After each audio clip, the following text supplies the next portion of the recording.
to enhance it, to remove any threats. You protect those remnants through this renovation. It's like when you find an old piano or an old house and you renovate it, you rebuild it. You're starting with something. You have something there that you can work with. You have that old dilapidated house, you're going to renovate it. You have a piece of furniture, you're going to renovate it. You have a prairie remnant, you're going to renovate it. You're going to improve it. You're going to protect it. You're going to conserve it. You're going to maybe add more species to it to make it expand even more. That's renovation. The other way that restoration, of course restoration simply means putting prairie back on the landscape. Putting back and protecting prairie on the landscape is what restoration means. The other way to do it is reconstruction. Reconstruction means you start all over from scratch. You have a cornfield. There's no prairie left there. I want to put a prairie back out there. Rebuild the prairie landscape from scratch. You don't have anything there left over that you can work with. So reconstruction is a totally different approach to prairie restoration than renovation is. This is a prairie reconstruction down in Iowa City at a cross-country golf course or something like that. But you can see, my point here is that reconstructions, while they are important, and reconstruction is the only way we can add prairie acres to the landscape, because nature's not making any more prairie. If anything's happening, we keep losing prairie every single year by more re-encroachment, or there are still people who will plow up prairie. That still happens. People are still plowing up native prairie because they just don't have enough crop ground yet. Or building roads, housing or development. Industry, yeah, building roads, another Walmart, whatever it is that has needs to take up space on the land. Prairie gets destroyed. That shouldn't be happening, but it does. So again, my point is that building prairie from scratch in places where there used to be prairie, but now it's completely gone, that's the only way we can add more acres of prairie. So that's important. But reconstruction is totally a human endeavor. Now, the longer a reconstruction is out there, the more nature takes over and starts to massage it, maybe, and starts to make it look a little bit different. But what you start with in a reconstruction is what you decide to plant. It's the list of species that you decide to plant. And so it's totally a human endeavor at that point, right? And you can get prairies that don't look like a real prairie at all, like a field of black-eyed Susans. Now that's pretty, and that's good for pollinators, so it's doing some good things. And a lot of what what's important, what should be important to us about prairie are the ecosystem services that prairies provide to us. And ecosystem service is something that nature does that improves our lives for free. Nature does it for free. Cleaning water, keeping water quality clean by, again, a prairie sod with all those roots, filtering the water that moves down through that soil, eventually gets to groundwater and goes into the streams. That water is cleaner because it went through a prairie. Or pollinators, supporting pollinators, which are important in, again, providing us food, all the different foods that require pollination, or crops like soybeans that require pollination. Or, remember all that carbon that's going into the soil through the growth of roots and the death of roots? Carbon storage.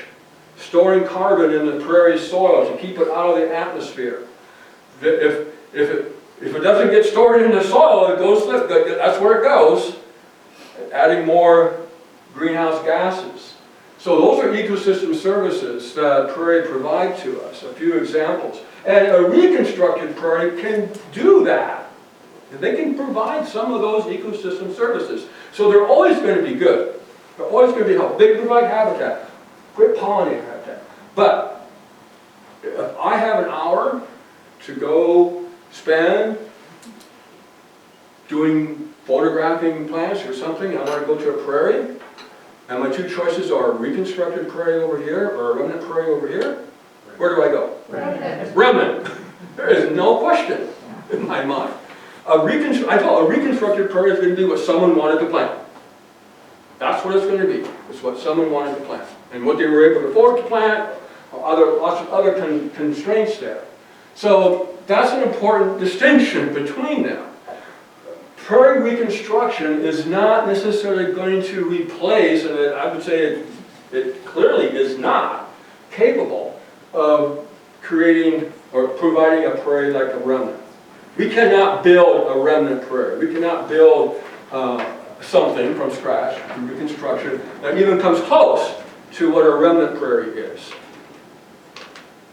Now, if you are going to do some reconstruction, and I certainly encourage you to do that, the biggest problem I see when people do their own prairie plantings is what they do, they end up causing this to happen. What I call homogenization in reconstructions. A mixing of prairie species. Remember that map I showed you that showed how all the different prairies, all the prairies in Iowa are different because of the landforms and all the complex things that are happening there? Well, homogenization means we're losing that. Because what people do, they pick a whole bunch of species to plant, and they don't pay attention to where those species, what their biogeography is, like that past flower. We end up getting species planted in areas that they're not native to. That regional identity of a prairie is lost that way. A lot of what happens at the local scale, rather than the regional, is all of these prairie reconstructions look the same. They have the same 30 species planted. They all look the same. That's not how the native prairie landscape was. So that's what this diagram shows. Species are just getting moved around and homogenizing. Just put everything in a blender. Just homogenize everything. And they all come out the same. I don't like that approach. And again, the reason it's not good, here's just 3 out of probably 300 examples I could show you. High quality prairie species. Each of them with their common name there. Purple, whoops, sorry. Buttons are too close together here. Purple coneflower, that is the hallmark species of being planted outside of its native range. As far as we can determine, based on vouchers for grave records, plant lists done by botanists exploring Iowa when it counted in the late 1800s, early 1900s, that's its native range in Iowa, right there. That thing is planted everywhere, all over Iowa. It's the poster child of taking a plant and planting it someplace where it's not native, where it shouldn't be planted. Will that grow though? Oh, sure. Pardon me? It'll grow. Oh yeah, sure. It'll grow. Dandelions grow everywhere. Again, they came from Europe. So just because you bring a plant from someplace that's not native, it doesn't mean it's not going to grow. Usually they actually grow better. When you take a plant and take it someplace where it's not native to, you're taking it away from its enemies and control, diseases and pathogens that control its growth. It escapes those natural control measures by being moved someplace where it's not native, and that's what makes it invasive.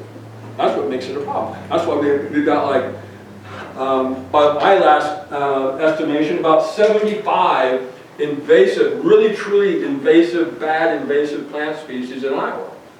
And invasive plant species are another reason for the loss of prairie now. We're losing prairie because of leafy spurge overtaking a prairie, an invasive species. So again, when you move something outside of its natural range, you are playing with fire, so to speak, because it might become invasive. So no, I'm not saying purple coneflower has become invasive, although we have it growing in a flower bed. Now I don't care if you plant these plants in a flower bed, right next to your house, where you have other non-native plants probably growing too, like tulips and crocus or whatever. I have some prairie plants growing in a little flower bed right next to my house. I control what happens there. I would never plant that out into a prairie that I'm reconstructing, that I'm trying to build back a native prairie. That would be wrong. Again, all of these species, you can see, they're only found in just a few places, a certain part of Iowa. What about the distribution of pale purple coneflower? Pale purple coneflower is a good example of one that, and there's about 70 or so of these species that it doesn't matter where you live, you can plant them because pale purple coneflower is native to, I think, every single county. You can find a We don't have a record for it from every single county, but if I were to show you its distribution map, it would be almost in every single county in the state of Iowa. a local ecotype. Then you have that local ecotype issue, which I'll talk about in just a little bit. But, so there's about 75 species, like he was just suggesting. You don't have to worry, because those, like big blue stem, it was native in every single county. You can't go wrong with those species. So what I suggest is, again, you select some of those generalists that were native everywhere in Iowa, because they were native to your county. But then you make your prairie like it should look for your region by picking some of these regional identifiers. I like to tell people, if you blindfold me and put me in a car and you take me someplace in Iowa and jump out and take me to a remnant prairie, take off my blindfold, start looking around, I will tell you where I am by what I see. Because certain plants that I see tell me what part of Iowa I'm in. Just like those plants would right there, roughly, what part of the state you are. So again, if you live up here in Fayette County and you're planting a prairie, you should plant some prairie smoke, because that makes your prairie look like it should for Fayette County. Plus, you know, big blue stem and compass plant and lots of those other ones that are found everywhere in Iowa. So picking a species that's native to your county is the first thing on that list. Or, if you had to, native to a county that touches your county. That would be close enough. So that's the first step, to weed through those. And then the second step of those, then, make sure it's the right environment. Remember all those soil moistures? From wet mesic to dry mesic to xeric prairies. You gotta look at the soil and see what kind of soil environment you've got. You need the right species for the soil environment. So then, as I said, use statewide species as a basis, then add those regionally important species to add the touch that signifies this is a prairie like it should be for where you live. That's going to take some research and some help, most likely. Then the next thing is ecotype thing. Now, I'm not going to go into depth on this at that time, but ecotypes do exist, but on really big scales, hundreds of miles. So what I like to do is use a local ecotype, but local means, to me, within 150 miles. Acquire your seed from a producer, from a seed producer, within 150 miles from where you live. That means, again, you're not buying seed from someone down in Texas. That would be completely bad, because that is a completely different ecotype than we have here. So within 150, I just draw a radius of 150 miles around my farm in Story County, and I see, you know, look for seed suppliers within that circle. And I actually try to do this, as it says here, use multiple seed sources, buy seed from 2 or 3 people within 150 miles, because I know that's going to increase the genetic diversity of the seeds, and then consequently the prairie that I plant. And increasing the genetic diversity is the best way we can prepare our prairies to deal with climate change. Increase their genetic diversity so they have the ability to adapt to climate change. Adaptation is, again, how species naturally survive in a changing environment. Adaptation happens through natural selection, though. Species that have the best genotype, that gives them the best phenotype to survive in a given environment, those are the ones that produce more offspring, and they're the ones then that are pushing the population in a direction that's going to help the population survive. That's what adaptation is. But in order for adaptation to happen, there has to be natural genetic variation. There has to be differences in the plants in terms of how well they can cope with different environments. And unfortunately, because of this situation right here, many remnants are at risk due to low genetic diversity caused by the huge amount of fragmentation that's happened. Again, the splinters of prairie that now exist. From one prairie to another prairie, it might be 50 miles. There's no way for pollen or seed to move from this prairie to this prairie if they're 50 miles apart. So fragmentation, isolation of our prairie remnants means there's no more gene flow happening like there used to be. The original prairie was just one massive amount of gene flow. And now there's no gene flow that is occurring. The movement of seed or pollen is what causes gene